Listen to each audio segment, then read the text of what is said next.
Hello दोस्तों, आज हम लोग सीखेंगे सिंधु घाटी सभ्यता के बारे में। सिंधु घाटी सभ्यता खोज किस प्रकार हुई, वहां से कौन कौन से प्रमुख साक्ष्य प्राप्त हुए और इसी के साथ साथ सिंधु घाटी सभ्यता का जो विस्तार है वो कहां से कहां तक है, इन्हीं तथ्यों को विस्तार पूर्वक समझेंगे। सबसे पहले बेसिक्स जानकारी प्राप्त करते हैं सिंधु घाटी सभ्यता की खोज के बारे में। सबसे पहले एक व्यक्ति है जिनका नाम है चार्ल्स मेसन, जिन्होंने सर्वप्रथम सिंधु घाटी सभ्यता के बारे में प्रकाश डालने का कार्य किया। इन्होंने पंजाब में एक जिला है साहिवाल, जहां पर 1826 में उस जगह के बारे में समझाया। उसके बाद में इसी क्रम में अगले व्यक्ति हैं जिनका नाम है अलेक्जेंडर कनिंघम, जिन्होंने सर्वेक्षण करने का कार्य किया और हड़प्पा नामक स्थल है जहां पर उन्होंने सर्वेक्षण किया, जहां से उनको एक मुहर प्राप्त हुई थी बैल की, और ये इन्होंने सर्वेक्षण का कार्य जो है 1853 में किया। इसके बाद में समय बीतता गया और कुछ समय के बाद में ब्रिटेन सरकार को अपने व्यापार की सुविधा के लिए रेलवे लाइन बिछानी पड़ी, जो उन्होंने अपनी रेलवे लाइन जो है लाहौर से कराची के मध्य में बिछाई। उसी समय बर्टन बंद, जो जॉन बर्टन एवं विलियम बर्टन, जो दो भाई हैं, इन्होंने हड़प्पा सभ्यता की जो ईंटें हैं उनका प्रयोग रेलवे लाइन में रोड़ों के रूप में किया। इसके बाद समय बीतता गया और पुनः अलेक्जेंडर कनिंघम भारत आए और भारत आकर के उन्होंने क्या किया, हड़प्पा सभ्यता का दूसरी बार सर्वेक्षण करने का कार्य किया। और इसके बाद इन्होंने काफी समय तक इस क्षेत्र में प्रयास किया, किंतु वो असफल रहे।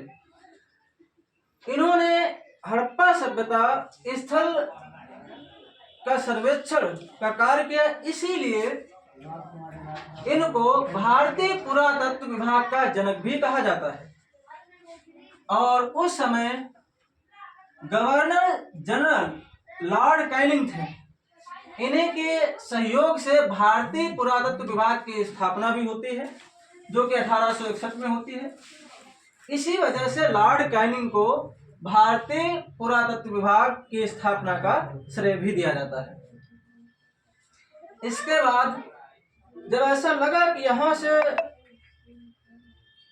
कोई न कोई चीजें जब समय समय पर मिलती रही, तो ऐसा लगने लगा यहाँ कोई न कोई कभी सभ्यता रही होगी। तो फिर जॉन मार्शल को इस कार्य के लिए नियुक्त कर दिया जाता है। जॉन मार्शल क्या करते हैं, अपने अधीन दो व्यक्तियों को उत्खनन कार्य हेतु नियुक्त करते हैं, जिनमें से एक का नाम है दयाराम साहनी, जो कि 1921 में हड़प्पा सभ्यता के हैं। इसके बाद में दूसरे व्यक्ति हैं राखलदास बनर्जी, जो कि मोहनजोदड़ो नामक स्थल के उत्खनन कार्य हेतु नियुक्त किए जाते हैं। इसके साथ साथ हम लोग कुछ बेसिक पॉइंटों पर चर्चा करेंगे कि ये जो सिंधु घाटी सभ्यता है वो कब से कब तक रही या कब से कब तक इसका समय माना जाता है। तो एक व्यक्ति है जॉन मार्शल। जॉन मार्शल 3250 यानी 3250 ईसा पूर्व से 2750 ईसा पूर्व तक का समय बताते हैं। वही एक व्यक्ति है डीपी अग्रवाल, जो 2300 से 1750 ईसा पूर्व का काल बताते हैं। और यही डाटा कार्बन डेटा पद्धति के अनुसार भी है।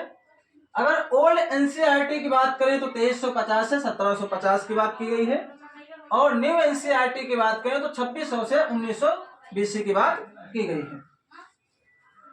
इसके बाद सिंधु घाटी सभ्यता को अलग अलग नामों से जाना जाता है, जिनमें से कुछ नाम मैंने मेंशन किए हैं। पहला है सेंधव सभ्यता। सिंधु घाटी सभ्यता को सेंधव सभ्यता भी कहा जाता है। और सेंधव सभ्यता किस व्यक्ति ने कहा, तो एक जॉन मार्शल हैं, जिन्होंने इस सभ्यता को सेंधव सभ्यता कहा। उसके पीछे की वजह यह रही है कि जो सिंधु घाटी सभ्यता के प्रमुख स्थल हैं या अधिकांश स्थल हैं वो सिंधु घाट नदी के समीप या सिंधु की सहायक नदियों के समीप ही मिले हैं। किंतु जॉन मार्शल ने भविष्य के बारे में यह कहा कि अगर इस सभ्यता के अधिकांश स्थल भारत के भूभाग पे पाए जाते हैं तो इसका नाम भारतीय सभ्यता रखा जाना चाहिए।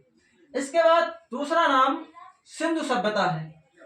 सिंधु सभ्यता मार्टिन व्हीलर ने कहा, सिंधु घाटी सभ्यता को सिंधु सभ्यता मार्टिन व्हीलर ने कहा।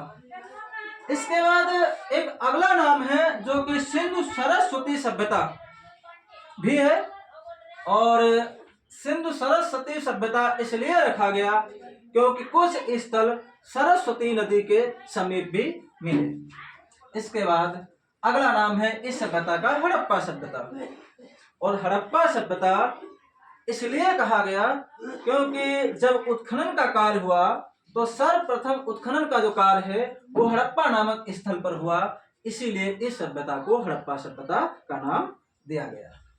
अब बात करते हैं सिंधु घाटी सभ्यता जो है ये मूल भारतीय है या विदेशी है, तो इसके बारे में अलग अलग विद्वानों के अलग अलग मत हैं, जिनमें से बात करते हैं विदेशी मत के बारे में।